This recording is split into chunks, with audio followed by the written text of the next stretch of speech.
बड़ी अपडेट, बड़ा खुलासा मंत्री मुफद्दिल पर हुआ है। विस्फोटक के लिए ही उसने कमरा लिया था, कमरे में विस्फोटक जुटा रहा था। 3 महीने पहले उसने इस कमरे को किराए पर लिया था। मकान मालिक को शायद इसकी भनक नहीं रही होगी। डॉक्टर था, मकान मालिक ने कमरा दे दिया। हालांकि कमरे में वो रहता नहीं था, यहां पर उसने कुछ सामान था।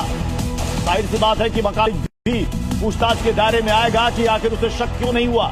ये डॉक्टर है, कमरा में रह नहीं है, सामान रख रहा है। और अब जब ये बात सामने आई है कि AK-47 कारतूस और साथ ही साथ RDX बरामद हुआ है, तो ये वाकई में जांच के दायरे में है। राजू राज, मुफद्दिल के बारे में और क्या जानकारी हासिल हो पा रही है?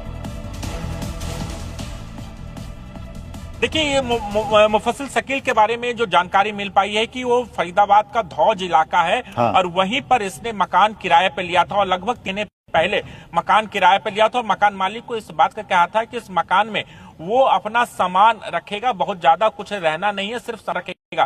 तो हो सकता है कि इसी तहत जब फरीदाबाद जम्मू कश्मीर पुलिस को इस बात की जानकारी और वहां पर पहुंचे तो उनके होश उड़ गया और इतने भारी मात्रा में विस्फोटक बरामद किया। अब सवाल ये होता है कि क्या डॉक्टर शकील की पूछताछ की गई है? पूछताछ में क्या उसने जो टेनेंट वेरिफिकेशन वो कराया नहीं? क्या मकान मालिक या आसपास के लोगों को इसकी भनक लगी नहीं है? एक जांच का विषय। और निश्चित तौर पर 11 बजे के करीब जब फरीदाबाद पुलिस इस पूरे मामले में जब प्रेस कॉन्फ्रेंस करेगी।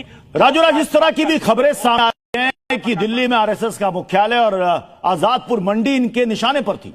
इस तरह की खबरें आ रही है। देखिए, 2 चीजें हैं। RSS के लोग या फिर RSS का जो मुख्यालय है वो राजधानी दिल्ली में है, तो निश्चित तौर पर ये निशाने पर और हमेशा से आतंकियों के निशाने पर है, ये पहली बार नहीं है। दूसरी बात, आजादपुर मंडी भीड़ भाड़ वाले बाजार की हमेशा हम जिक्र करते हैं और आजादपुर मंडी एशिया की सबसे बड़ी मंडी है और काफी भीड़ होती है। तो हो सकता है कि भीड़ को टारगेट किया जाना हो और इसीलिए इतना भारी मात्रा में विस्फोटक लाना। क्योंकि मैंने पहले बताया कि जहां तक इसके तार गुजरात, पश्चिमी उत्तर प्रदेश और दिल्ली NCR है, तो कहीं ना कहीं फरीदाबाद रखा गया होगा, क्योंकि दिल्ली पुलिस काफी अलर्ट रहती है, खासतौर पर कार्रवाई करती है। हो सकता है इसीलिए फरीदाबाद को सेफ जोन में रखा होगा।